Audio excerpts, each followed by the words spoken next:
truly, before now, I didn't really know what actually a mouthpiece was designed for, other than to keep you from clinking your teeth together or biting your tongue. I had no idea that it was to align your jaw. The season that we did not use the Power Plus, we lost 4 kids, 2 that were season-ending concussions, and obviously we contributed to the Power Plus mouth guard because, like I said, we've not had one since we've been using them. Obviously, we've competed a lot better than what we did last year. We have not had a concussion this season. Obviously, a tremendous factor for us for not losing kids, and their performance level is a lot higher as well. My son was actually the quarterback on the second state championship team, but one of the things that he was able to do as being the quarterback, the mouth guard was on the lower part of his bite, so he was able to speak clearly. And that's a huge thing in athletics, is to be able to communicate. Here at L4 Media, we talk high school football, 4A, 3A, and 2A in Texas. We talk East Texas sports. We talk NFL, guy talk, movie, and booze. We also talk wrestling and so much more. So like and subscribe and check us out. Struggling with mobility, chronic pain, work, or sports injury? At Azalea Orthopedics, our team of highly trained physicians specialize in complete orthopedic care, pain management, sports medicine, physical medicine, and rehabilitation. If you've sustained a bone or joint injury, have mobility or movement problems, struggle with pain, contact Azalea Orthopedics. We're conveniently located across East Texas, serving 18 counties. When visiting your doctor, urgent care, or hospital, you have a choice. Demand Azalea. At Azalea Orthopedics, your health is our priority.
The Northeast Texas Sports Network is dedicated on delivering the most entertaining sports broadcasts in East Texas.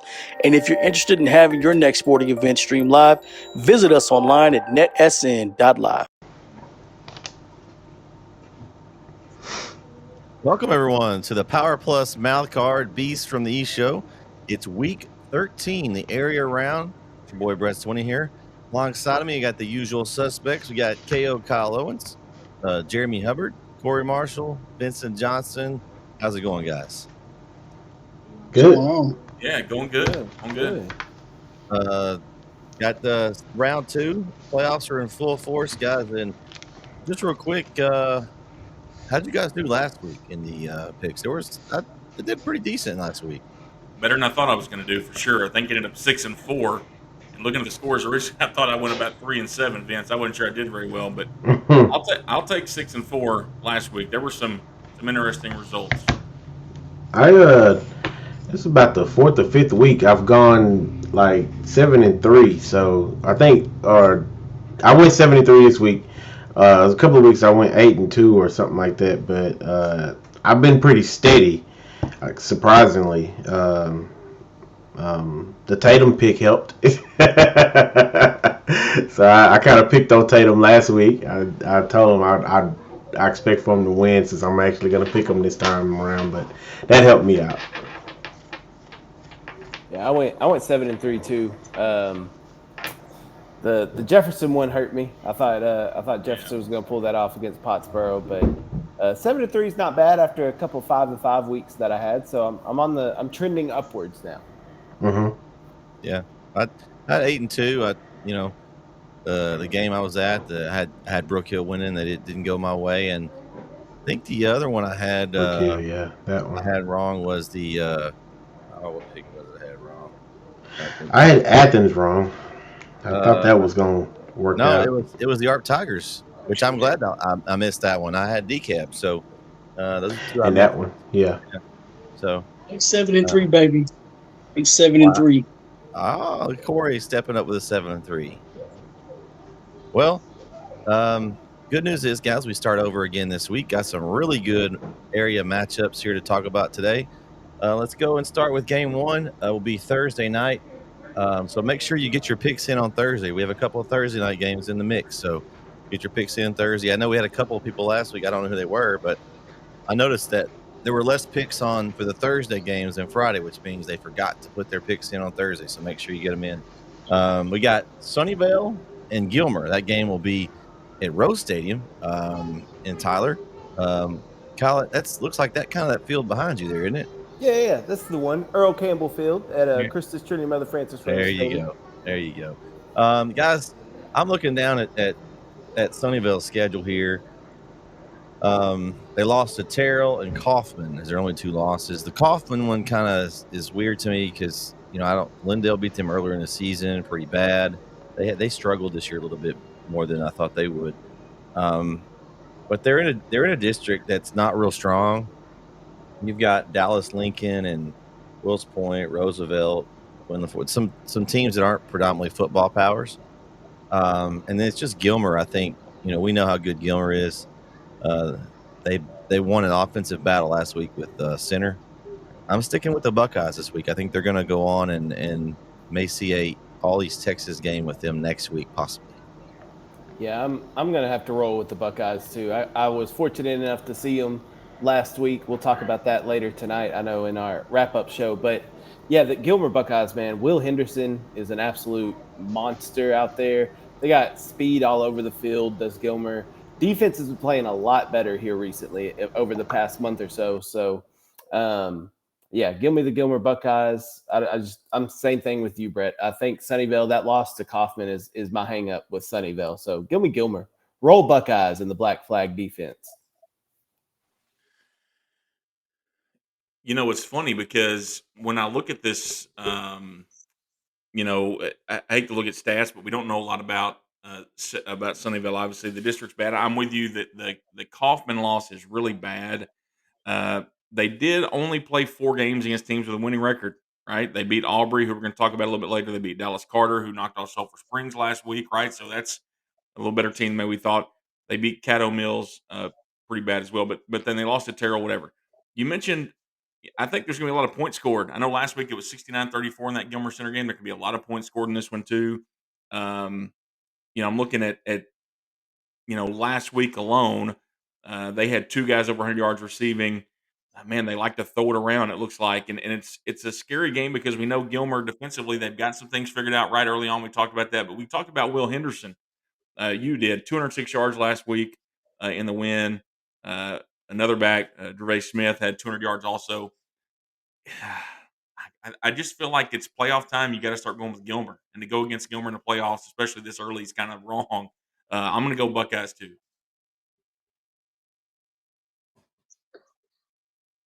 Let's go. Gilmer Buckeyes playing the best football as of late. Not gonna pick against them. So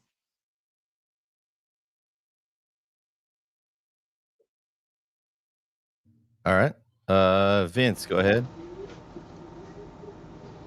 I'm gonna go with Gilmer as well. I'm not gonna go against Gilmer at this point. They're playing pretty good. Like Corey has said in the past, You want to be playing your best football as of late. So that's what they're doing. So I'm definitely riding with Gilmer. All right. So we're all going with Gilmer there in game one. Game two. The game I'll be at Thursday night.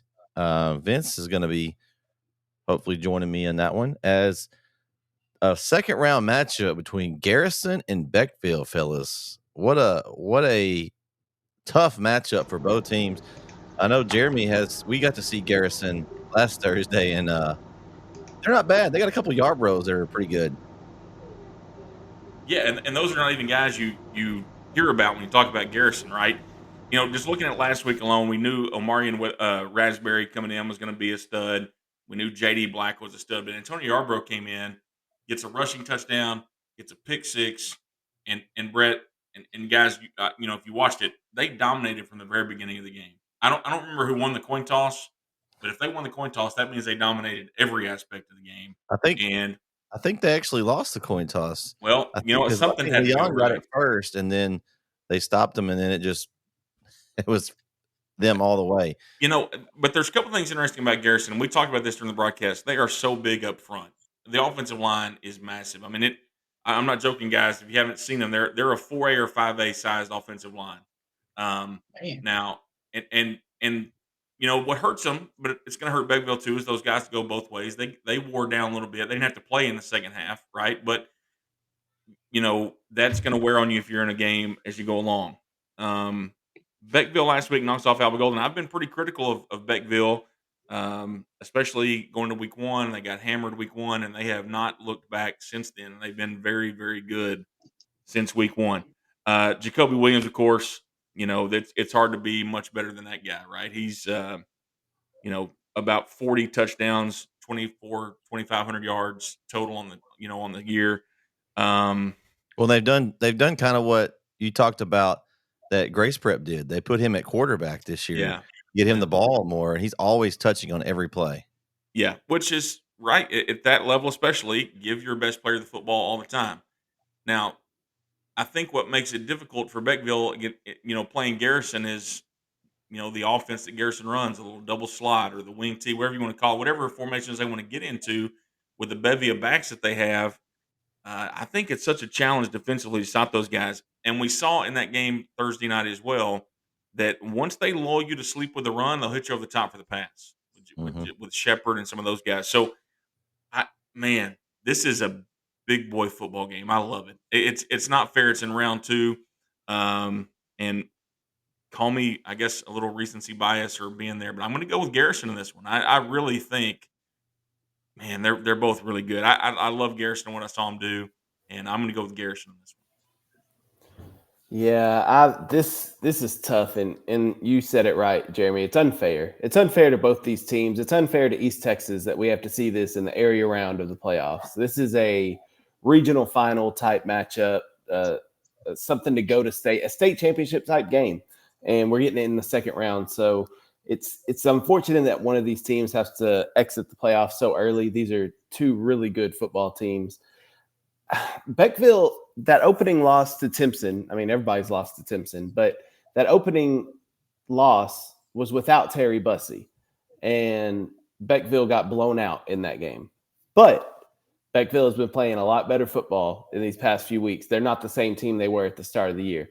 Whereas Garrison got Timpson at nearly full strength at the end of the year for a district title with everything on the line, and came real close to knocking off Timpson. And I'm using Timpson as the example because it's both their losses and that we put them as the class of that region. So Garrison played Timpson a lot closer, more later in the year. So because of that alone, because of that little tidbit right there, I'm picking Garrison. That's how close this game is. I'm splitting hairs at this point, but give me Garrison. Sad thing is, fellas, the winner of this game probably gets Cooper in round 3. It doesn't get easier. there's no easier. And then after that, Timpson. Yeah, so it doesn't get any easier. These guys are just going to be just slobber knocking, killing each other the rest of the way here. And I didn't make my pick, but again, me and Jeremy got to see Garrison in person. I was just surprised by the size as well. Like they're just so big up front. Like, and then they're just juggling in backs. It didn't matter who was back there. They got speed. And then when they needed to pass, they threw it and got. I mean, they have the ability to do that. Like some teams I've seen this year, they just don't have that. But I mean, they've got dudes outside. They just don't have to do it very often. They lull you to sleep, like you said, and then over the top, boom, there's that touchdown. I like both teams, but I'm going to go with Garrison. I've seen them play. I know how good they are. That game could have been 120-0. I mean, easily. Like I think it was 27-0, and then we were 6 minutes in the game. I mean, I just think that Garrison's rolling right now. As close as they played Timpson, we know how good Timpson is. I think their sights are set on a rematch for the region here in a few weeks. They've got a lot to get there, but I'm thinking they're getting by this one. I'm going to go with Garrison Bulldogs.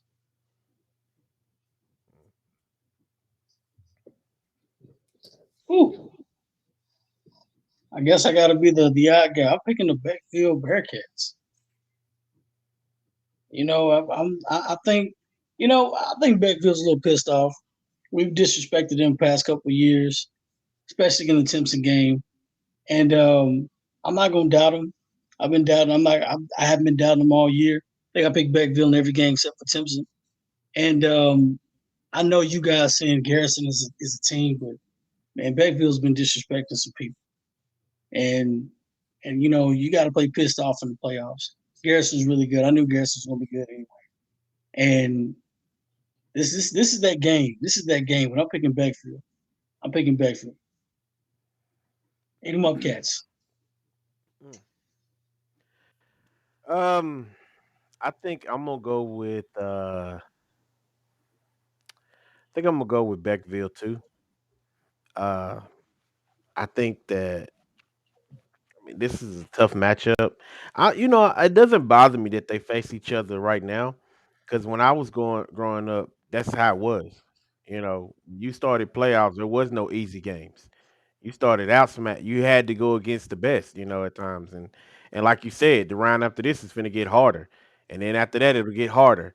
Uh, this is just unfortunately, other divisions probably have easier um, roads to state, whereas to them they just don't. You gotta be tough as nails at this point. You gotta be playing your best football your first and second weeks. Every week pretty much. Um, I like Beckville. I like Garrison too. I didn't get a chance to see Garrison, but I like what they do, and I've been picking Beckville all year. I think I'm just gonna stay. I'm gonna stay on that wave. It's nothing against Garrison. Honestly, Garrison may come out and smack 'em. I have no idea. Well, you'll Uh, find out, Vince. yeah, yeah. So um, that's what I'm. That's yeah. I'm sure with that. I'm gonna go with the Beckville pick. Sorry. All right. Yeah, I think that's fair enough. That's going to be a little split. I could see either team winning. I just Garrison's they're just the team I think right now. We'll see. Again, we'll have that game. We'll be doing it on behalf of Texan Live this week. Vince and I will be on the call for that one. So make sure you check that out on Thursday night if you don't have anything else going on. Should be a good one. All right. Game 3, Iowa Colony Pioneers. Ranked team in the state, undefeated, 11-0, going up against some team from Lindale. Kyle, I don't know. Are they the Bears? It's the The Fly Cowboys? Eagles Fly. Oh, it's from the Lindale. Eagles. Oh, okay. Yeah. My bad. He said some team from Lindale. That's disrespectful. No, I had to give Kyle a hard time. The Lindale Eagles. Guys, I looked down through this Iowa Colony schedule, and I know you guys, some of you don't like to look at schedules, but I'm looking at a team I don't really know much about. I need to see who they've played. Why are they 11-0? Okay, and I looked down through here. They've got the Bay City went in Needville. They're still in the playoffs. They did beat those two teams, but by a combined 5 points that they won those games by. And you look at Lindale and all the teams that they've played. I think they've been a little more battle tested. They played Kilgore, they played Chapel Hill, they played Gilmer. A lot of good teams on the schedule. That 11-0, man, it's just like, man, do you pick against a team that just doesn't know how to lose? But to me, I just think I've seen Lindale and I've seen what they can do. I know this Iowa Colony team has got a lot of speed. They've got a lot of size, but they're young. Their school doesn't have senior class yet, I don't believe. It's a new school. Next year, I think, is Iowa Colony's year. I don't think it's this year. I think Lindale ends it, and I'm going with the Lindale Eagles, fellas. Yeah, this what I don't like this region that Kilgore, Lindale, and Chapel Hill got put in. That is a lot of travel for all three of those teams to have to play these playoff games. But all that aside, I know nothing about Iowa Colony. I just found out tonight when we were talking pre-show and then just now that this is a brand new school. I didn't even know that. That's probably why I've never heard of them. So I know nothing about Iowa Colony, but what I do know is my Lindale Eagles. And I'm not going against Coach Cochran. And last time, here's a little tidbit for y'all. Last time that the Lindale Eagles played at Merrill Green Stadium in Bryan, Texas, it was in 2020 on their road to state when they beat Needville 70-56. And Jordan Jenkins had 9 touchdowns in that game, 8 rushing and a kickoff return for a touchdown. They've got good vibes, good mana down there in Bryan at Merrill Green Stadium. So give me the Lindale Eagles to upset the Iowa Colony Pioneers.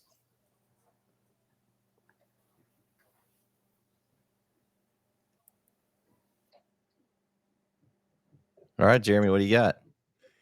Man, I'm torn on this one. I don't have the connection to Lindale you guys have. I know what Clint Thurman and that offense has done this year, and I love Coach Cochran and what he does, and whatever. And none of this is anything. It's Lindale. I think they've had a great year, and we've seen them do some great things this year.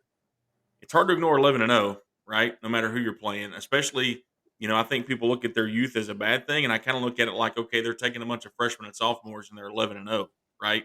And I don't know how much you guys know about some of these schools are playing, but they went on the road and beat Navasota. That's never easy to go to Navasota and win, even if Navasota's down. They beat El Campo, who was a preseason pick to win the district, and a lot of people's preseason pick to make a little run because of the coach Travis Reeve there, right? They won at Bay City. They beat Needville.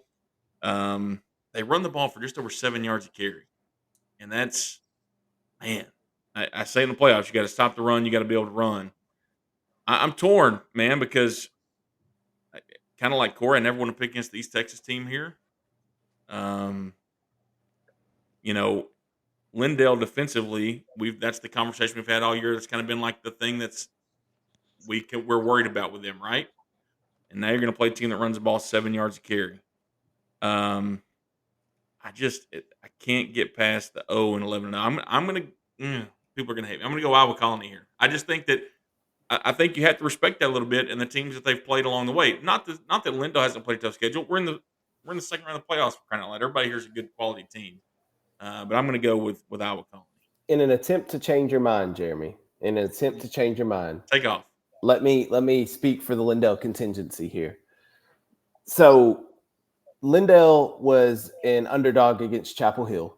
Chapel Hill, high explosive offense, and they had a game plan to keep the offense off the field, and you said just there in your answer, teams that can run the ball and stop the run. We know Lindale can run the football. Lindale is very good at running the football. Lindale's defense, to me, in my opinion, their weakness has never been the front seven. I think the run defense is fine for Lindale. It's the secondary that's always given me pause for concern for Lindale.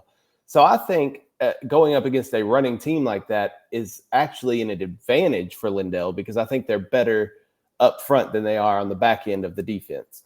But with all that being said, the main reason you should do it is because they've already won there at Merrill Green. All right, so just go with where they've been. Man, no, you're right. I mean, just some things about the score, and I look at giving up 49 points to Palestine. I look up giving 64 to Kilgore. And that's in the last month. Now they didn't give up many points to Jacksonville, obviously, who's nobody gives up a lot of points to Jacksonville, right? I can say that we're not going back there again this year, are we, Brett? Okay. I was nervous, by the way, the whole time we were there last week. So y'all think this is funny though. I called Jeremy before the game, and I was like, "Hey, Jeremy, I'm sorry to tell you this, but I told them who was coming up and broadcast with me, and they told me that you were banned from the stadium. The too many bad Jacksonville comments on air. I wore my COVID mask the whole way in and out of the stadium just to be sure nobody knew who I was. No, golly, Gotta go Shiesty next time, Jay Shiesty.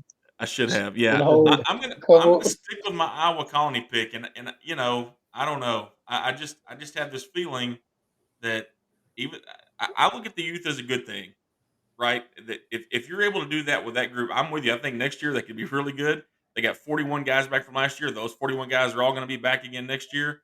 But heck, they're 11-0 right now, and it's hard to go against somebody 11-0. I'm gonna further help you out here just a second. Okay. So they only won 2 games the year prior to that. And then they went 11-0 this year. Yeah. And the games that they won were really close. The teams, the good teams, the better teams that they beat were really close games. Not saying they wouldn't have beat them either way. That to me is like a March Madness team, right? You play against a really young, 27 and 1 team. They're in March Madness. They got a number 1 seed. And then you play against a 25, or you play against a 17 and 13 veteran team out of the ACC, right? They've been battle tested. They got bruises and scars. They had to go through the best conference in all of basketball. And you play against that 1 team. Who are you putting your money on? I'm putting my money on that 17 and 13 team. They got a bunch of seniors. They got a bunch of guys that's been battle tested. They've been here before. When the game's on the line, who you going to go with? You going to trust a senior or a sophomore? I'm trusting the senior. You got good. Now, don't get me wrong. I saw Iowa Colony. I saw them a couple of games. They got great skill positions. They are quick. They are fast. They're exactly like Chapel Hill, exactly like Center. I'm only using them Dangerfield. I'm using them because those are the big offenses in East Texas, right? And I know no disrespect to anybody else, but they scored more points than everybody else, pretty much, besides Beckville and some other schools. There's no disrespect. But just put my eye on them. They're skill position like that. They're still young. And Lindale, what does Lindale do? They played against teams like that before. And what do they do against teams like that? They slow them down. We're gonna run the football, and that's what we're gonna do. Are you gonna stop them from scoring points? Possibly not. They're gonna score their points. They may not score 80, they may not score 40, they may score 28. But as long as Lindale scores 29 or 35, they win the football game. Can they stop them? Like I said, Lindale's offensive line is probably the best in all of East Texas besides maybe Longview. Probably better than Longview, to be honest with you. But I'm just saying, their offensive line is massive. And, Iowa Collins got a good defensive lineman. He's a junior. He's like 6'3", 245. Looks like Ivory Christian, the guy that played for Preacher man. Friday Night Live. Yeah, he looks just like that guy. I was like, man, he's a man, isn't he? I mean, he's massive. But their pass rushes, their defense is pretty good. Don't get me wrong. Their team is very good. I don't trust youth. Like, that's the only thing about it. When it comes to winning games, I don't trust youth. They get nervous. They get scared. Anything can happen. They get down 21-0. What's going to happen in the first quarter? Have they been down 21-0 before? Yeah, I don't know. I mean, you're 11-0. That 11-0 scares me. I don't like that. That's a bad omen. You're 11-0. Now all of a sudden you're gonna start playing close games. You play Corey, against a veteran team that's probably playing against the best district. I don't know. Corey, is that a trap game? It is very much so a trap game. And that is a trap game of all proportions. Nobody's gonna pick Lindale. Nobody's picking Lindale. Lindale wins this game by at least 21 points. Oh. They beat Iowa Colony convincingly. And if they don't beat Iowa Colony, then whatever. I'm not picking anybody else for this year. They beat Iowa Colony. I'm telling you. All right, Vince. 11-0. I mean, like Jeremy said, it's hard to pick against that. But I'm gonna be real with you. I don't know him. I don't know nothing about him. And I ain't picking against the East Texas team. Not in this situation. So I know what Lindale is. I've seen what they've done. I've seen their resume. That's cool if they run the ball and all, because we run the ball at Chapel Hill and they was able to shut that down too. So I'm going with the Eagles. That's just it, point blank. All right. Game 4. We've got the Aubrey Chaparrals versus the Van Vandals. And look at Kyle. I don't know. You have to ask Kyle who he's going to pick this game. Guys, looking at Aubrey, they were district champs in their district, District 5, 4A Division 2. They lost their first 3 games. They had 1 game canceled. So the first 4 weeks, they were 0-3. They lost to Sunnyvale. They're still in the playoffs now. They lost to Anna. They're still in the playoffs now. They lost to Frisco Creek. They're still in the playoffs. So they've lost to some good teams. I'm looking at their district schedule. Not super impressive with the games that they've actually won. I think that the tougher games on their schedule they have lost. And then, of course, we know how good Van is. You know, they've only lost to Chapel Hill. They lost to Carthage. The weird one was the Bullard loss, but I don't know. That was just a weird thing. They were able to bounce back last week and get the win against Spring Hill. But guys, I'm going with Van here. I think it's a Van Gilmer matchup in the 3rd round. I think that's where we're headed, and so I'm going to go with the Van Vandals. I just think their schedule's been tough, and they've played a tough schedule. And besides that one weird Bullard game, they've been really solid all year. Yeah, obviously trapping out the Vando.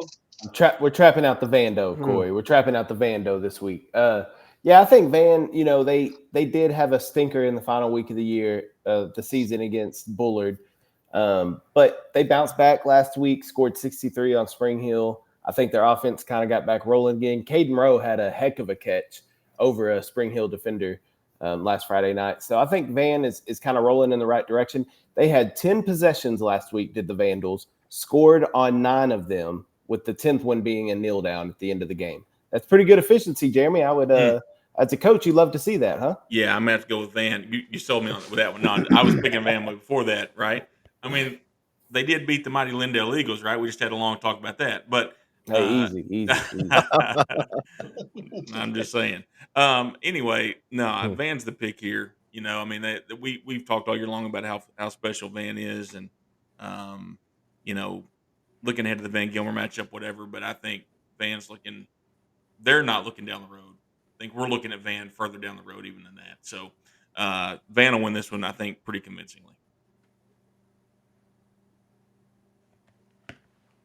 You know, I'm gonna say this. It feels great to have all these East Texas teams play against the rest of the state. And then, you know, it's disrespectful when you still have to play other teams and then East Texas teams still have to play against another East Texas team.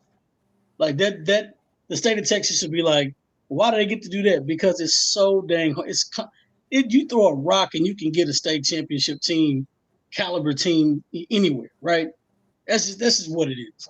I had to throw it out there. I just look at all these teams. I'm like, man, these teams are good. Small ball in East Texas is rough. I say small ball. 4A and under, 4A to 3A, maybe a little bit of 2A is just rough, period. But no, we're trapping out the Vando. Like I'm not going against Van. Van's proved me wrong at least twice this year. I haven't picked against them since, even with them losing a Carthage. I didn't care. I'm still rocking with them. It's just Van all the way. I'm not picking against Van. They showed me something. They tough. I agree with that. I'm not picking against Van either. I don't know what happened that last week of the season, but it seems like they kind of gotten it together. I'm riding with Van, man. I'm not going nowhere. Win or loss, I'm right here. So Van should be worried because we all picked them. Oh goodness.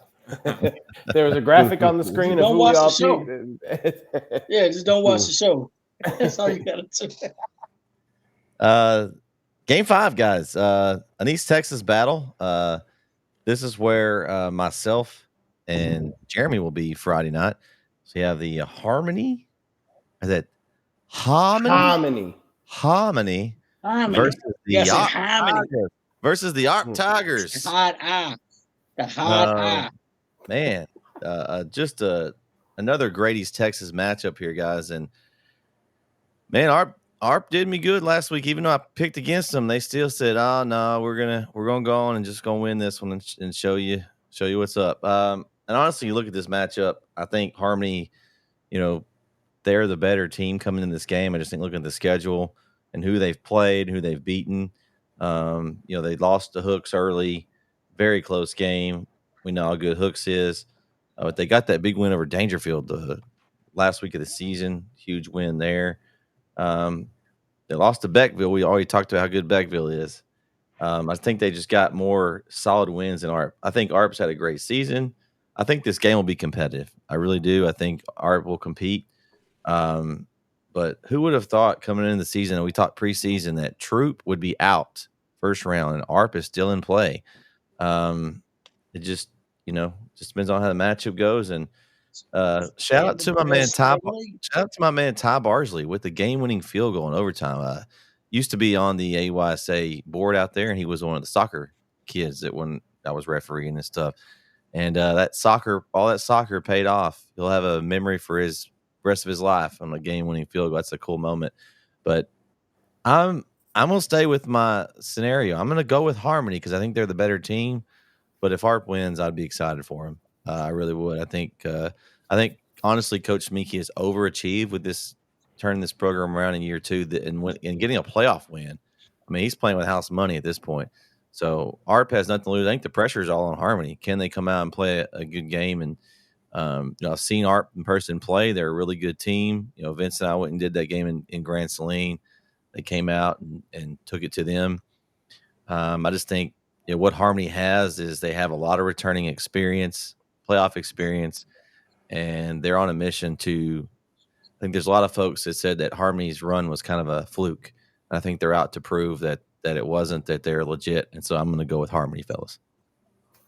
Yeah, I mean, this one's with my ties that I have to Harmony, it's hard for me to go against the Eagles. So I'm taking Harmony, but I just think they're battle tested. Corey talked about Lindell being battle tested earlier, and this Harmony team battle tested, man. They lost their first 4 games last season, made an epic run to the state semifinal, ended in heartbreak, losing to Poth in the state semifinals. And then you come back this year with all the expectations. You get snake bitten with injuries early on. Coach Jenkins said himself the most injuries he's seen in all of his years of coaching. So you're fighting through all that adversity, then to run through the district, which still has 3 teams in the playoffs, by the way. So they went 3-1 in the first round. So it's at least a decent district. It's better than the district they go against. But then to fight through that, and then to get past that, get that monkey off your back of beating Dangerfield. My fear was that there may have been somewhat of a letdown coming into that first round playoff game. Yes, it's the playoffs, but when you go from playing Dangerfield to Hemp Hill, no disrespect to Hemp Hill, it's a little different level of competition. So my fear was a little bit of a letdown, but Harmony jumped up by like 20, 30-point lead in the first quarter. So I think Harmony is motivated to make this run again back towards a state championship. And I think ARP, unfortunately, has to face them in the second round. But I'm with you, Brett. I think it'll be a closer game than maybe a lot of people expect. I think ARP's going to give Harmony everything they can handle, but I just think Harmony is the better football team. Who would have thought that ARP would have had the best performance out of that entire district last week, right? Troop loses. I'm trying to look here. Hold on. I just had it. Edgewood loses. We thought that would happen. But even the West Rusk win was not impressive, right? Winning by 19 over Redwater, not very impressive to me. So the ARP win was very impressive last week. I was told going in, I picked DCAB on the show last week. You guys remember that? Mm-hmm. And then I ended up changing my mind before Thursday and changed to pick the ARP. And a lot of that, I picked ARP on the show, and then I picked DCAB in my picks. And I did that because that's why we suggest you stay with your pick on the show, Jeremy, because you second guess yourself. No, I'm with you, but here's just through some looking at things and talking to people. Here was the thing about ARP that people were leery of: can they get in a physical game and be competitive and win the game? And I think the knock on ARP over the last few years has been that they can't. DCAB is a very physical team, and they came in, they stuck it to them. So here's the thing about ARP that is interesting to me. Their losses this year, they lost to Garrison by 4 touchdowns. I saw Garrison in person, losing to them by 4 touchdowns. I'm not worried about that, right? They lose to West Rush by 30 on the road, and they lose by a touchdown to Troop in a rivalry game. Other than that, I mean, they took care of business when they had to take care of business, right? Harmony, I'm one of those guys who said that going into this year, they needed to prove some things. They needed to prove that what they did last year wasn't a fluke. It wasn't lightning in a bottle. And they've done that through some major injuries. I just think ARP is scrappy enough to keep the thing close. I like the fact that I think both teams, Harmony's more battle tested in the playoffs. I think ARP is proven this year, just looking at the way they've handled their business and winning a tough game against DCAB last week, that they are not going to go in there and get blown out. I don't think they're capable of getting blown out in this game. I just don't. I don't think that's in them. And you're right, KO. Going from Dangerfield to Hemphill, I don't think there's enough of a trap game to lose that one. But if there is one, it could be this week, right? I mean, this is the game that you're going to get. You may get punched in the mouth a little bit and see how it goes. And the winner of this one has a good chance to make a little run here, right? I mean, you got Newton and New Boston. Newton should win that game, and is Newton what they have been? I don't know, but I think Harmony wins a game. I think they're the better team, but I think it's going to be a really good game. I hope it is for the broadcast's sake, right? But then also, I mean, I don't know Schmink Dog from the next guy, right? But you guys have been praising the guy all year long, and I think that they've kind of got the culture there now to where I trust what they're doing. I trust what they're doing there, and I think they're going to be competitive in the game for sure. One more point I want to add, just to tack on to what you were saying.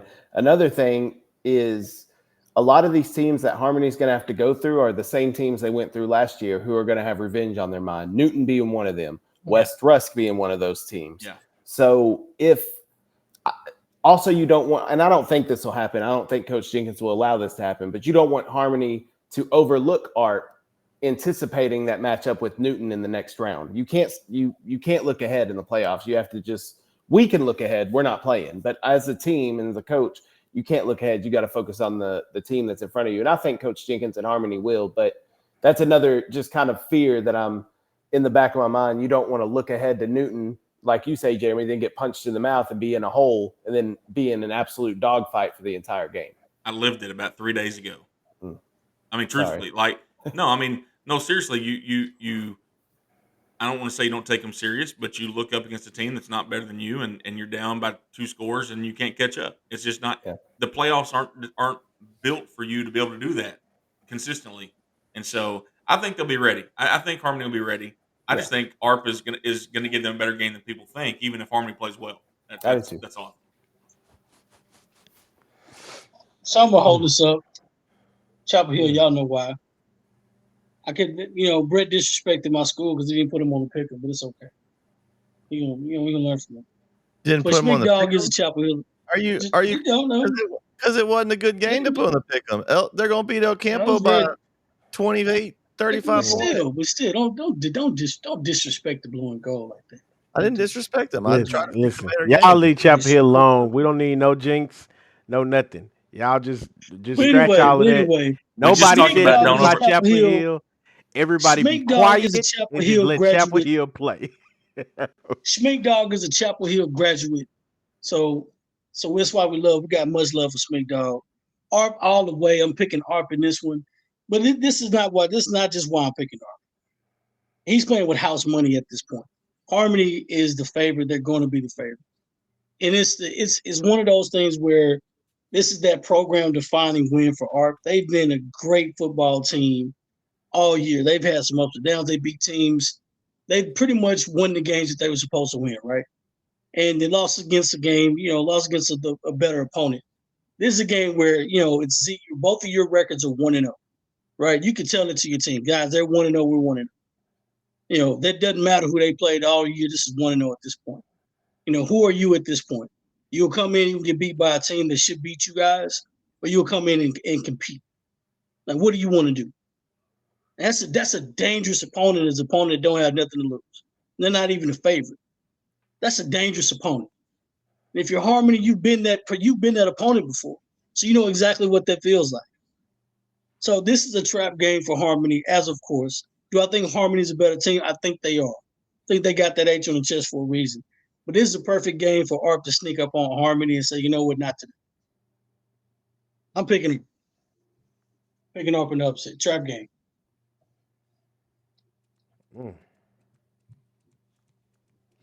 Well, I don't know. Man, it's tough. I want to pick Art, but then again, okay. Ask her what she thinks. Vince, ask Chloe what Chloe, pick for me. You gonna pick for me? Yeah. Pick between Harmony or ARP. Which one do you like, Harmony or ARP? Here, let me show it to you. That's right not here. fair to ask a little kid. You got to ask Eagles or Tigers. That That's one? what you got to ask a little kid. Yeah. Which one? Harmony. Oh, there Yeah. we go. Okay. There it Good is. job, Chloe. Good job, All Chloe. right, thanks, babe. Here, fist bump. This is not how this bump. works. Boom. There we go. All right, That's That's awesome. what I'm talking about. there it is. Harmony. We need to get her Because on the Chloe said microphone, so. Vince, bring her on the broadcast, man. We need to. Yeah, I might just let her start doing my picks. She got an ice cream right now, so I've seen people she's make loving picks life. with. I've seen people on the show make picks with less of a reason than she had. Let's be honest about that. Yeah. She at least liked the picture. Yeah. There we go. All right. All right, Smink. Hey. So yeah, Smeek's probably be calling us up. Hey, I repped. Come on now. Come all on. right. Game 6. West Rusk, New Diana, guys.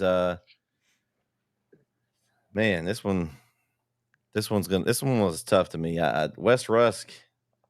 I want to pick West Rusk, but like you said, Jeremy, last week wasn't a really good omen for them. Like we talked about how Redwater was not real great this year. Redwater was 4-7. They beat Wascom. They weren't really any good. Yeah, They so beat did Paul Wood. Hewitt. They weren't any good. They beat Paris Chisholm.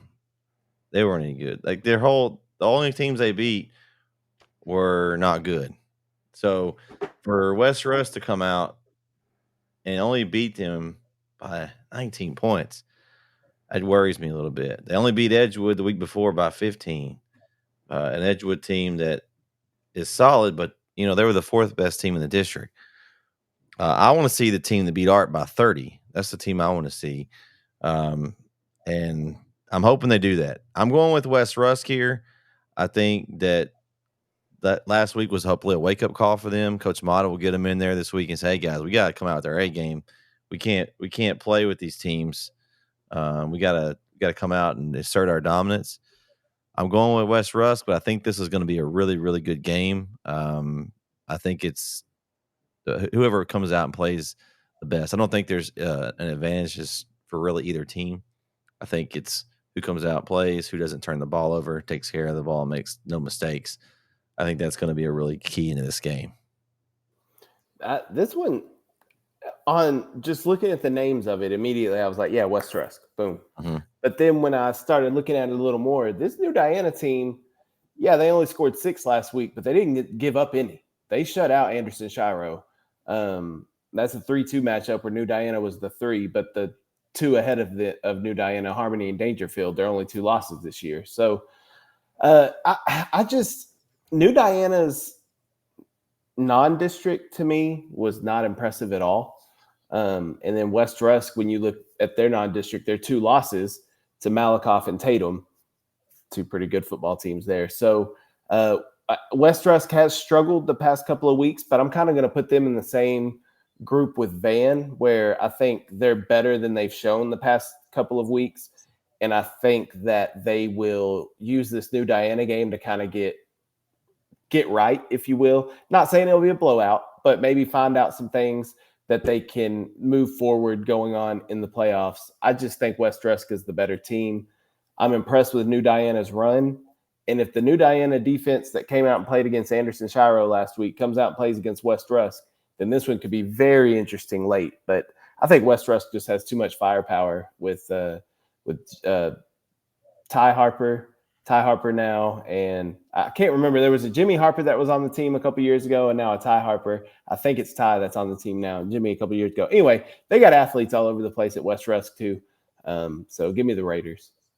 Let me ask you a question, Cal. How many times this year do you think New Diana has given up more than 14 points?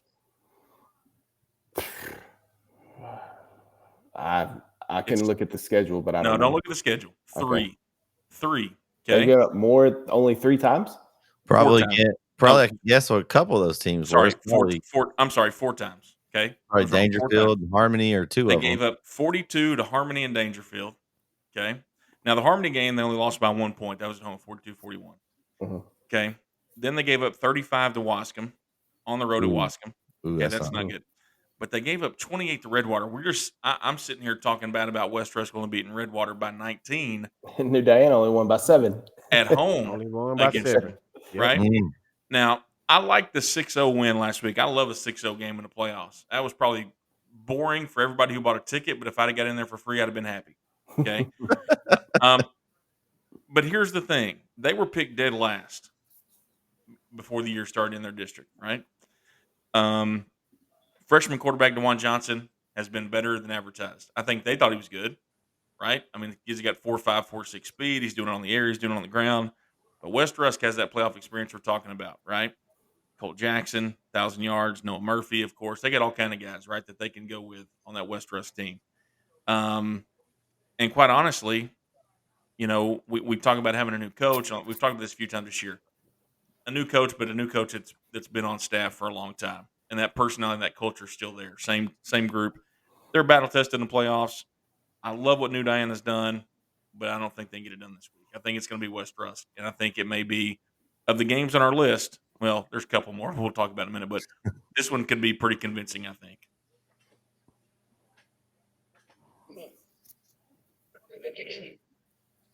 I'm picking New Diana, as I call them Dirty Diana. I'm just gonna call them that. I just gotta change the name Dirty Diana in the playoffs. You gotta do that. That sounds like Dirty Dog. Sounds like what? It's a wrestling thing, man. Oh, but no, I'm going with New Diana.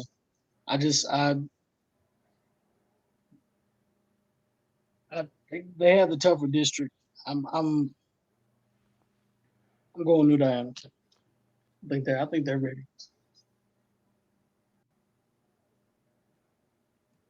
I'm sorry. I'm going with West Rusk. I'm comparing it with that Redwater game, and it's probably not a fair comparison, but that's what I'm using. And even though we wanted West Rusk to have blown out Redwater by more, have more of a lead against Redwater, they still had more of a lead than New Diana did. So that's what I'm gonna go with. I'm gonna go with West Rusk. The thing you got to remember too about last Friday night, at least, or especially Thursday night too, was the weather was such a factor in a lot of those games, right? Mm-hmm. If you played on Thursday, throw it all out the window, except for Garrison because they scored didn't bother them any at all. Yeah, didn't bother Cooper either. They scored 61, so it didn't. Sometimes it's based on your opponent, but the point is, the score can be varied depending on where and who you played and when. All right. Game 7, guys. Longview Lobos will take on Frisco Reedy in a big game. Both teams, one loss, guys. Look down here, and I look at Frisco Reedy's schedule. The Lions have lost one game. That was to Frisco Lone Star by 3 points. That was in their third game of the season. So I know what Longview's schedule is. I know who they play. They play a lot of good, solid East Texas teams. They have played Marshall. They played Legacy, Lufkin, Lancaster. That district was really good, I think, top to bottom. I think Longview was superior in that. I think they're the better team in this game, and they're an East Texas team. But I still think they're the better team. I'm going with Longview. Yeah, I'm gonna make this one short and simple for you. Give me the Longview Lobos. I'm not picking against Longview or even considering picking against Longview until they play Alito. Carry on. Yeah, Longview's going to win the game. And here's the thing: we always talk about Taylor Tatum, right? And rightfully so. Tatum's a great player. You know, I like what they do with the quarterback position. Honestly, I think that's the underrated part. They protect the ball from the quarterback position. You got to be able to do that. When teams start going to pack the box and try to take away Tatum, good luck. By the way, I don't think it's going to work that easily. When they can protect the ball from the quarterback position like they have, I'm looking at just Andrew Tutt stats: 14 touchdowns, 1 interception, 1,200 yards. Okay, we can live with that as a quarterback, right? Now, Reedy has their own guy, right? Running back Tristan Airy, 20 touchdowns, 1,200 yards. Longview have their handful with him, but Longview to me prove they can play in that district schedule. Give me the Lobos. Give me the Lobos big.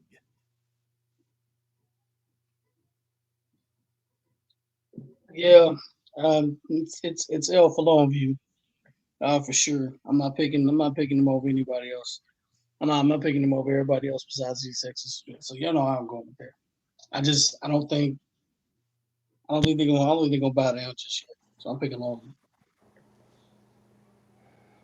Yeah. My little my little girl came in here and said, "I'm pick this one." Talking about Frisco, Reedy. She don't know Uh-oh. what you're talking about. We didn't ask you. She has We no didn't ask idea you. who Longview is. But you, I didn't ask her nothing. She just came in here with that. So I'm going with Longview though. All right. Clearly doesn't like green. Game 8. Yeah.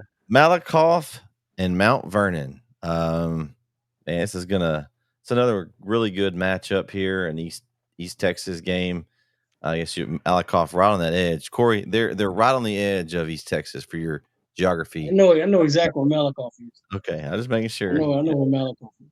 Okay, all right. But Malakoff, I mean, they've been impressive this year. I mean, you look at who they played.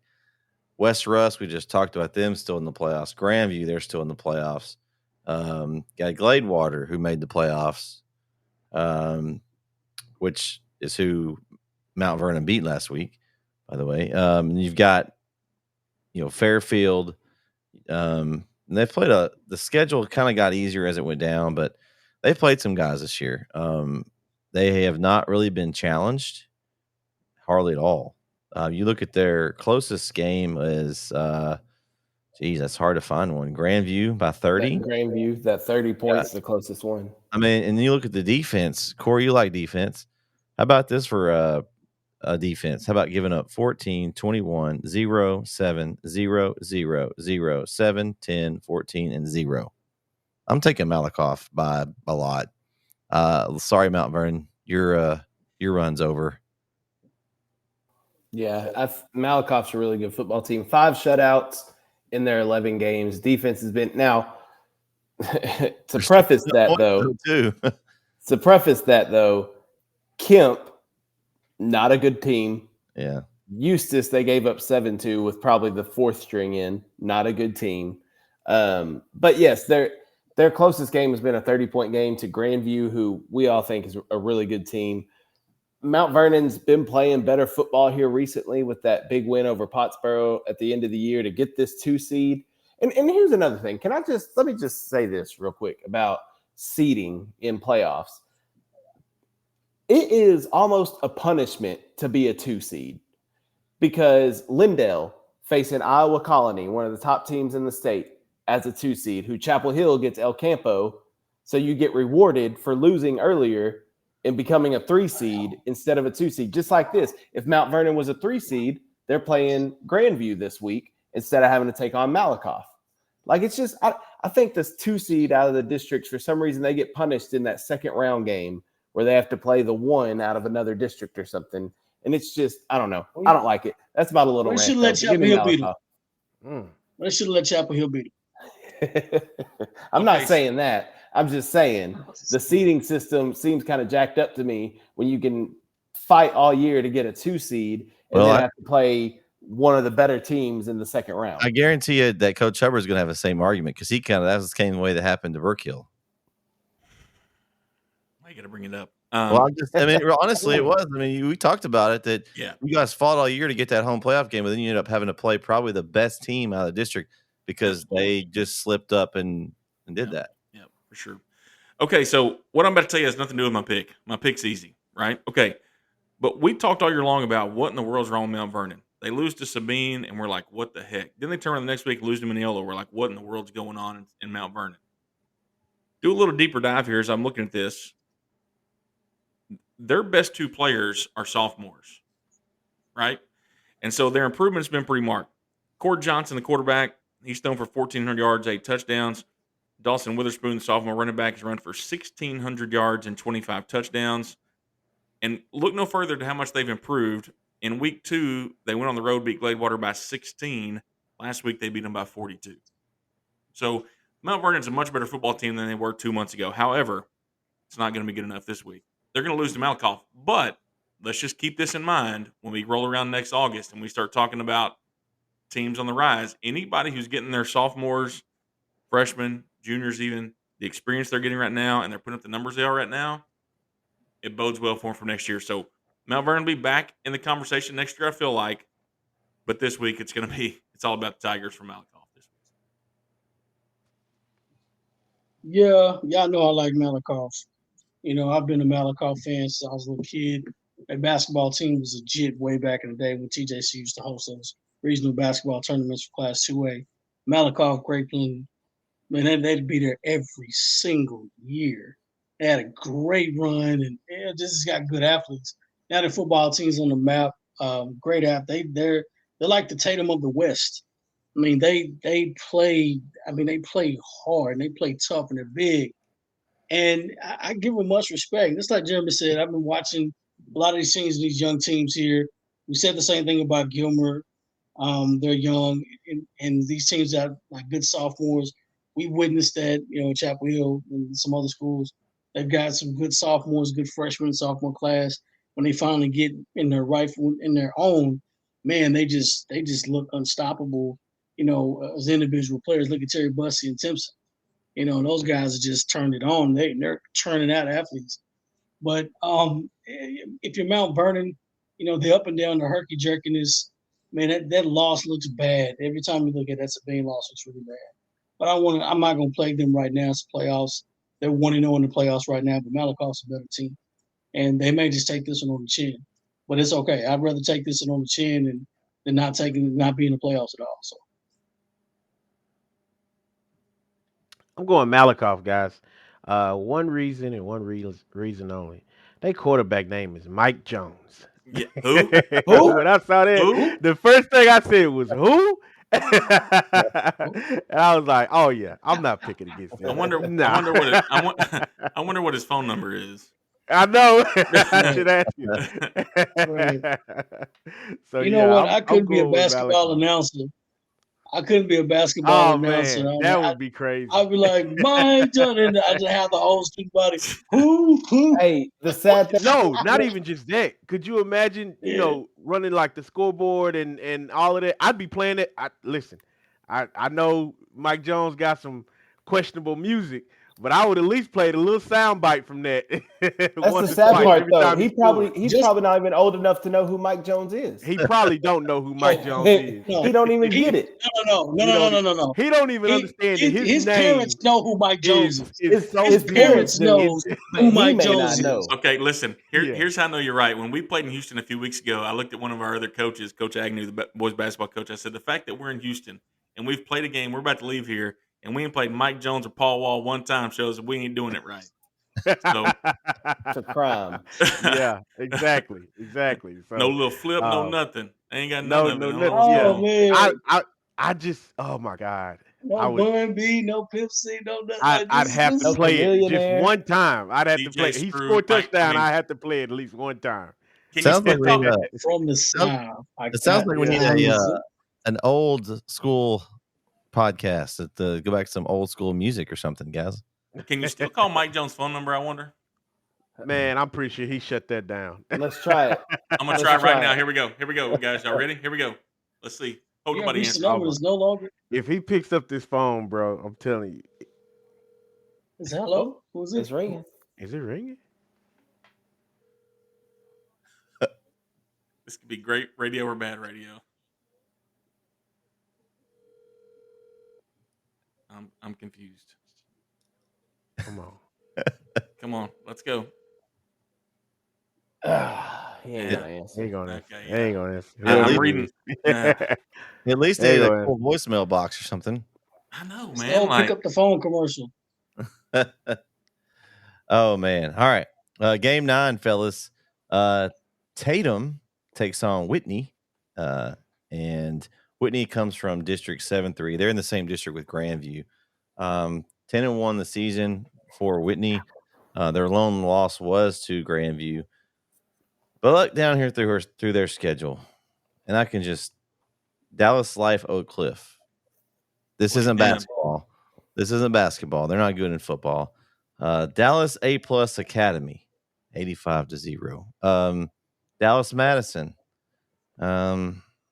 This district is not a football district, fellas. Grandview and them pretty much the only teams in here that I mean, West is, yeah, okay. Tatum played, on the other hand, a gauntlet of schedule. I mean, you look over at what Tatum did, and Vince knows exactly what Tatum did. We talked about it last week. You play Center, Dangerfield, Pittsburgh, and West Rusk and Lumberton as your pre-district schedule. How many of those teams are still left? Well, Center just lost; they were in the playoffs. Dangerfield's still in. Pittsburgh, did they make the playoffs? no. They were close. West Rusk is still in, and Lumberton is still in. So 4 out of the 5 made the playoffs. 3 of them are still in, and they won 2 of those games. I don't know. I think it's hard to pick against Tatum. They challenged themselves so much. I mean, the Atlanta loss, we talked about it, but as Jeremy said, Atlanta was a pretty good team. I think it's just one of those.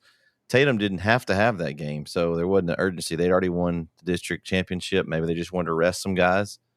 They came out and took it to Commerce by 3 touchdowns last week.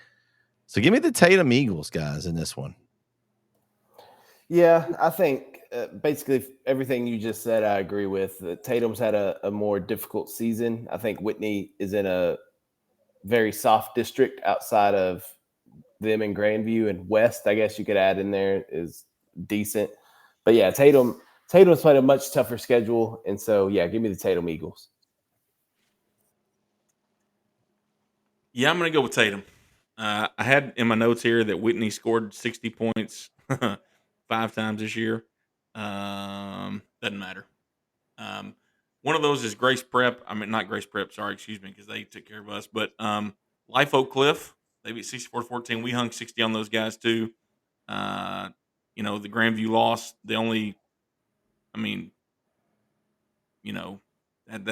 That's a good measuring stick, and that's a weird game. They only lost by 8. But give me Tatum, Whitney. I don't think they're ready for what's coming.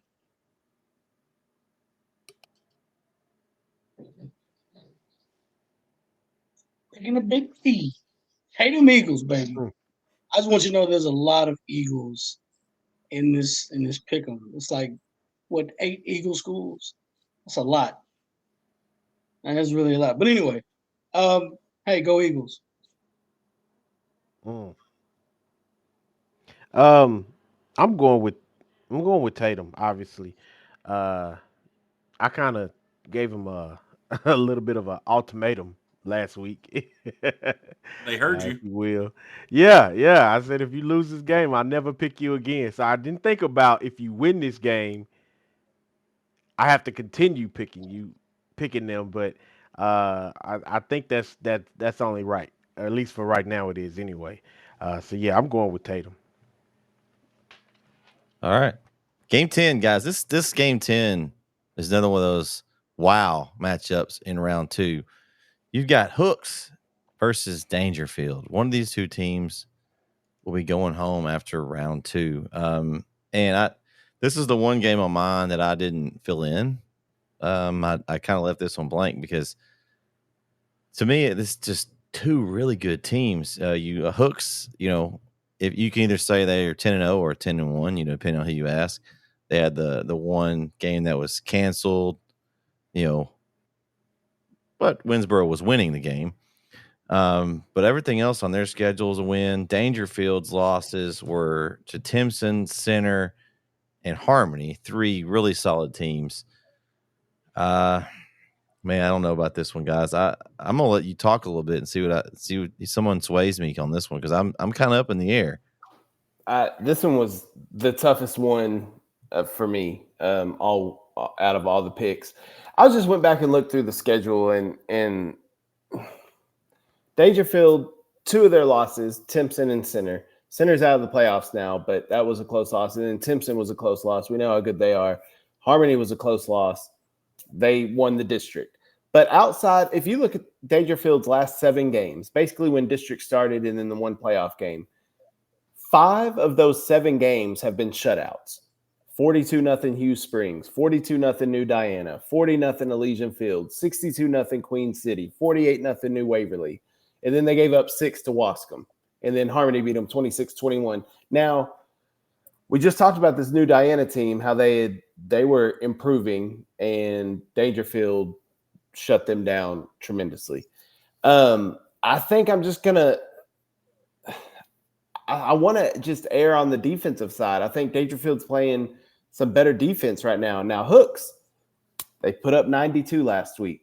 We talked a little bit off air about the antics during the game. We'll see if that carries over or anything. But Hooks has been putting up some tremendous numbers too. We talked about Redwater, how West Russ struggled with Redwater, how New Diana struggled with Redwater. Hooks did not struggle with Redwater. 76-0 against Redwater. So I don't know, man. This it's up in the air. But Hooks is that number was weird to me, Kyle, because if you look back at Hooks' numbers on defense, they hadn't given up more than 22 points before that 57-point output. Yeah. So that's an outlier. Weird to me. Yeah, I don't. But Edgewood's had a weird year too, where they've looked really good in some games, again, I think just from reading the chat, I think that maybe and tonight during the wrap up show we'll have hopefully some Hooks people there that can clear this up for us. But from what I read in the chat, Hooks was up so big in the first half they probably took some of their starters out, which is where Edgewood may have started coming up with those points, and then Hooks pulled away again. Just maybe that's not what happened. I don't know. But this is a toss-up game for me. I'm going to go with Dangerfield simply because I think they're playing better defense right now, and defense wins championships. So give me the Dangerfield Tigers in a close one, like a field goal type game. Very close game. And here's another point. Dangerfield's the 2 out of that district, and they got to play Hooks. We're getting these big-time matchups in the second round because of the seeding that's all jacked up. Anyway. Because the East Texas districts are so good normally, and then I mean that's part of it. Now, this is interesting, and KO hit on a bunch of this stuff. We talked before the year started. We talked about this in the preseason that we would know a lot about Hooks after Harmony and Cooper first 2 weeks of the season. They beat Harmony by 4. They beat Cooper on the road by 7. It's Cooper's only loss. So we learned a lot about them, right? They destroyed some teams that they should have destroyed. They beat DeKalb by 34. We talked about their playoff team they beat by 34. They beat New Boston by 51, a team that beat Troop last week, right? So we know what Hooks is. They've given up 80 points all year long. They gave up 57 last week to Edgewood. Who knows what happened, right? Whatever. But I look at Dangerfield, and I think back, and I'll be honest with you. I have numbers written down here. If you look at Hooks, Keyshawn Wells, running back, almost 2,000 yards, 30 touchdowns. Senior receiver Jatavius Johnson, 40 catches, 800 yards, 11 touchdowns. Video game numbers, right? And the best name on the list tonight, quarterback Ripken Birdwell. Somebody's dad was a Cal Ripken fan. Bless him, right? He's thrown for 27 touchdowns, run for 8 more. They are very skilled offensively. They played a lot of bad teams, whatever. Okay. But go back and look at Dangerfield. They beat Gladewater by 30. They beat Tatum by 17. They go on the road to Timpson, and they beat they lose to Bussy and them boys by 7 in a game that, by the way, they had to move Bussy to quarterback to come back and win the game at the end, right? So Timpson gets the win over Dangerfield at home, but they had to work to get it, right? And nobody else has taken them to that level. All right. The center game, center's got athletes with anybody. I'll put center's athletes against anybody, whatever their issues are, they lose that one. Then they go on this run that KO talked about, just destroying people. They gave up one touchdown in all of district except to Harmony. Now, the Harmony loss, Harmony's playing their best football right now, okay? I think you would agree with that. I think, well, potentially playing their best football right now. They go to Dangerfield, they win a 5-point game. But I just think Dangerfield, even looking at Hooks and the 11-0, I said earlier I couldn't go against 11-0. I'm going against 11-0 here. I think Dangerfield, you can't punish their losses for losing to Timpson and Center and Harmony. I look back at that Timpson game and I think but here's the scary thing. I've said this all year long about them if you've been listening to me on the show. When Dangerfield's playing well, good luck beating them. But something is always, there's nights they show up and something's not right. And you just always feel like something's off. If they have one of those nights, Hooks will beat them. But I think that right now, they're going to be fine. New Waverly wasn't a good test. 48-0. They're a 4-win team, whatever. I'll take them over Hooks this week.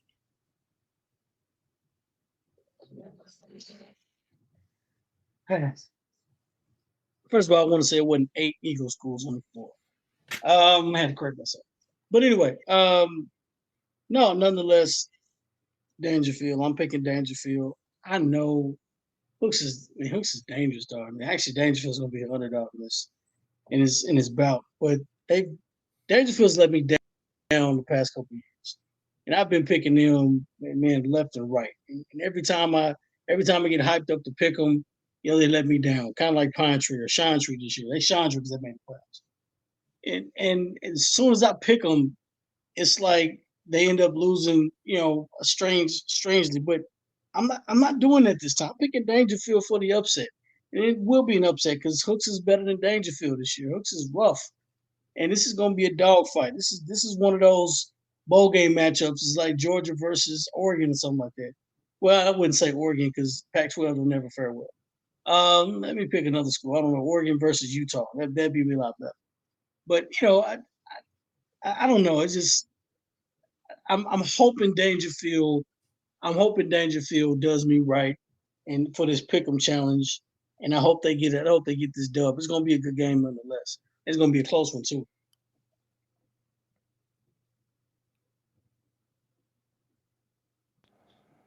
Can y'all hear me? Yep. Okay. Yeah. I keep forgetting I had that off. Man, this is gonna be a good game. Obviously, I hope it's a good game. You know what? It would suck if this turned out to be a blowout. Um, I like Dangerfield. I do. I think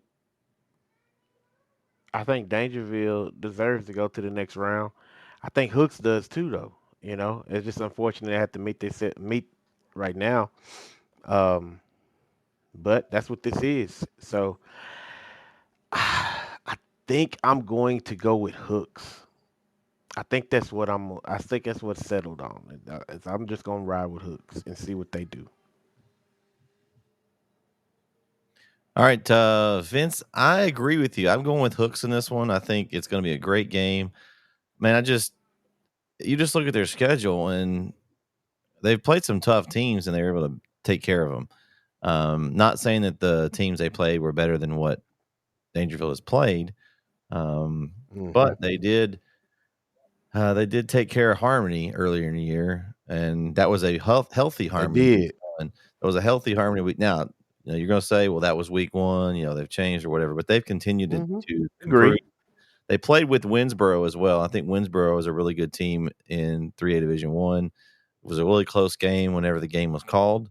I just think Hooks they're on a mission. I just think they're going to take this game. I think they want a rematch with Harmony. I think they're in line to get one at some point if they continue to play well, and Harmony does too. Unfortunately for Dangerfield, I think this is one of those, like Kyle said, it's a tough matchup. You lose that last week of the season, you get thrown to this second spot, and now you get a really good Hooks team in round two. But that bracket's just really loaded, and I honestly think it's the way they do the districts. I wish they mixed them up more. I know it's for like regional purposes, but I think they should mix these up a little more where you don't face these teams quite so early. But either way, that's the way the bracket is, and I'm going with Hooks, guys. So, Okay. and that's the Pick'ems week. Man, this is it's gonna be a good week of football, guys. I'm looking forward to it. We'll talk about last week's games tonight on the wrap up show. And man, I know Kyle, you're going to be at Earl Campbell Field, I'm guessing, because that's where you are sitting currently there. Who you got this week? Yeah, so Friday is our final red zone of the season. And the final red zone game of the week this week is Malakoff and Mount Vernon, a battle of the Tigers over at Rose Stadium. I'm looking forward to it. I do think, like we said earlier, I think Malakoff will win, but I'm excited to see this Malakoff team. I haven't been able to see them all season. We've been talking about them, but I haven't been able to see them because they're in a district that kind of plays all these teams out west, so we don't ever really get to see them much. But I'm excited to see Malakoff, and I'm excited to see how the youth of Mount Vernon can handle the pressure of playing a really good team in the second round of the playoffs. So, but that's where I'll be Friday night. Thursday night, it's not confirmed just yet. Well, I guess by now it would be. Plan on me being in Athens Thursday night for Tenaha and Dawson in that area around matchup. So a couple of games this week. I'm looking forward to it. But yeah, like you said, great slate of football all across the board in the area around. Jeremy, you want to let them know where you're going to be this week? Man, well, Thursday I'm gonna be doing a little thump, a little basketball action. Friday I'll be with you over at when you sent me the message and we were doing that game. I had to really look and see where it was. I wasn't even really sure. I was like, hope I didn't get myself into something I want to do. But Hallsville's not too bad. We'll go over there and have a good time. What should be a quality football game with Harmony and ARP. And then Saturday I'm gonna start picking out turkeys, and I'm ready to get going. It is it's Thanksgiving break next week, so it's getting there. Yeah, by Hey, Friday ball afternoon, balls I'll be in a great mood. I got 2 basketball games this week. Corey, Tuesday night at Troop. Thursday night I'll be over in Corsicana at Mildred High School. So 2 pretty good tests for us after 3 games that maybe not the test we'd hoped they would be, but we'll get to this. Hey, Jeremy, let me ask you a question real quick. Y'all played Fruitvale, right? We did. Yes, sir. Riley Rubio, the little point guard. I think she's a decent little point guard, especially for the 1A class, 2A. Yeah. So let me tell you, she actually they scored 30 points against us Saturday, which was the most we'd given up. And when I not even saying that like I hate to that sounds like a jerk, right? But that's not what I meant. That's the most we've given I mean, up. it's a stat. I mean, stats are facts. So I mean, but she scored 14 of their 30. She's good. I mean, she's a good player. She's good at driving to the lane and setting up other teammates. Kyle, you have to get across half court against Jeremy's press before you can do that. Unfortunately, though. Okay, quit it. She didn't make any threes. Now last year we played them. She did make a few threes and she did a good job. She made 6 of her 8 free throws. We fouled her. We hacked her a lot, I guess. And she went 4 from 13 from the floor. But she scored half their points. And, I think she's their best player. She is. Yeah. She's a good player. And listen, their new coach is going to have them ready. They got a new coach? Yeah, Coach Hay comes over from Canton. Oh, I did not know that. Yeah, I didn't know that either. I mean, I scheduled the game with Amanda Hodge, I guess, had been there, and but he's going to have them going. You know, when you come from Canton and that program, he'll have them rolling here pretty soon. All right, sorry to get off track. No, you're good. Question, Vince. Where are you going to be this week? So I think I'm gonna be at the Beckville Garrison game on Thursday night out in Longview. I think Stadium. I've gotten the green light to I'll say to make that game. So I think that's gonna be that. Honestly, might be to me the best game on our list we have. Maybe the best game of the week. Period. Yeah. I know some you could probably argue a few others, but I think that's gonna be the biggest one, and I'm excited because I get to be in it. So yeah, that's where I'll be Thursday night. It's gonna be good. I'll be with Vince Thursday and then Jeremy on Friday, and then our man Christian can tell you where he'll be tonight. Hopefully he'll be back with us. And but yeah, it's gonna wrap it up for our Power Plus Mouthguard Beast from the East show. Make sure you tune in tonight. Again, 8:30 p.m. We can wrap up show. We'll talk about the first round of the playoffs, and we'll kind of break down the games that we had last week. There's a lot of good ones, and we'll talk about them.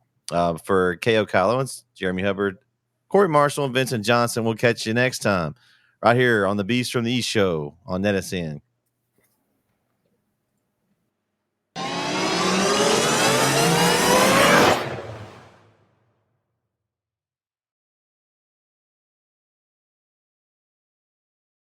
Truly, before now, I didn't really know what actually a mouthpiece was designed for, other than to keep you from clinking your teeth together or biting your tongue. I had no idea that it was to align your jaw. The season that we did not use the Power Plus, we lost 4 kids, 2 that were season-ending concussions, and obviously we contributed to the Power Plus mouth guard because, like I said, we've not had one since we've been using them. Obviously, we've competed a lot better than what we did last year. We have not had a concussion this season. Obviously a tremendous factor for us for not losing kids, and their performance level is a lot higher as well. My son was actually the quarterback on the second state championship team, but one of the things that he was able to do as being the quarterback, the mouth guard was on the lower part of his bite, so he was able to speak clearly, and that's a huge thing in athletics, is to be able to communicate.